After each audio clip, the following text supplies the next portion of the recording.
Hi, I'm just going to play a short clip of Vernon Coleman talking about benzodiazepines. I'll show part of it, then I'll stop and make my own comments and regarding my own experience with benzos.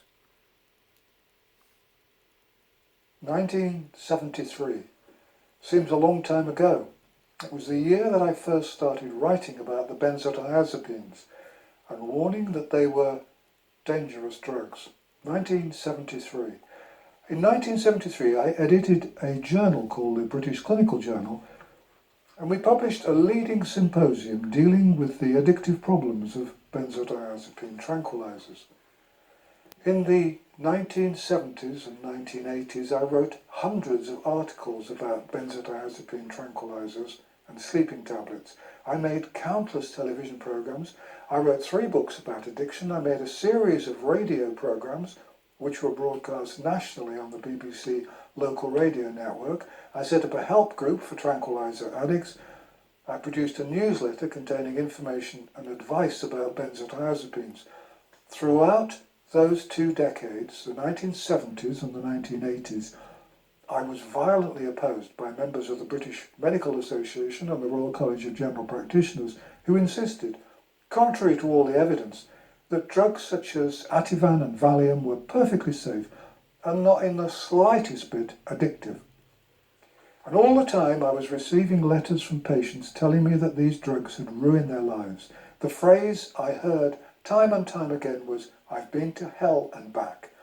For years my mail from readers was delivered in grey Royal Mail sacks. Patients were numb when they were on the drugs and they were in torment when they tried to stop them. The size of the problem has been consistently underestimated. When my now out-of-print book, Life Without Tranquilizers, smashed into the bookseller and Sunday Times bestseller lists in 1985, many were astonished because for the first time it became clear that the issue was one which concerned many people.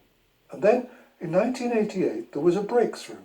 The medical establishment still insisted that benzodiazepines were perfectly safe, but the government in Britain took action and told GPs that benzodiazepines should not be prescribed for patients for longer than 2 to 4 weeks because of the risk of addiction. I'm proud of the fact that in 1988, I'm going to stop here. You can go and watch the whole thing at Vernon Coleman's site, but I just wanted to add my own comments because I have used benzos myself, benzodiazepines, specifically clonazepam, which I had a psychiatrist prescribe it to me because I was having kind of a nervous breakdown due to OCD, which is a horrible thing. It didn't really hit me really hard until I was almost 60 years old. I kind of lived with it up till then.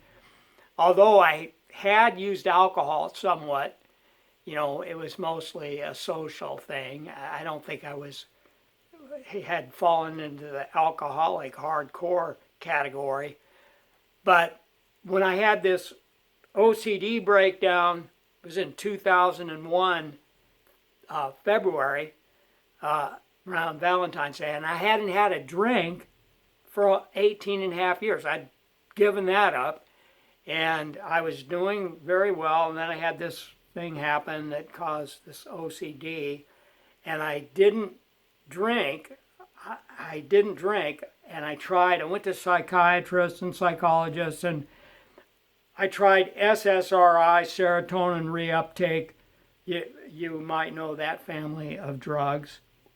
And nothing seemed to work. And then it was around September, 2 days before 9/11, in fact, I decided to just see if alcohol wouldn't bring me back down. And I only started with a couple of beers. It wasn't that much, and it did, it had a nice effect, as alcohol does for me. I always liked it. I always liked that effect. But anyway, then I began just gradually drinking more and more and more until I did actually fall into that alcoholic category, where it's probably drinking a fifth, equivalent of a fifth of alcohol, 80, 86 proof, 80, 86 proof, nearly a quart, fifth to a quart, and I was drinking around the clock. I wasn't drinking just to have fun and black out or whatever. Incidentally, I never did black out when I was drinking. I wasn't a blackout drinker, but I was just drinking to just keep the anxiety down. And I'd wake up in the night and take a drink, and because I go back to sleep. But alcohol is a nightmare. I mean, that's the worst thing. Somebody said, I've been to AA meetings, and they say there's no problem that alcohol can't make worse. And I had tried the SSRIs, and they didn't work. And then I saw a psychiatrist who prescribed Klonopin or clonazepam. Klonopin is the brand name, but it was a very cheap thing. It's an inexpensive drug and so available. And I was cautioned. I was aware that it could be addicting, and I didn't want that, but I needed to try something. And damn, if that wasn't, it did work, and I didn't take it exactly as prescribed. It was like you take one milligram before you go to bed or whatever.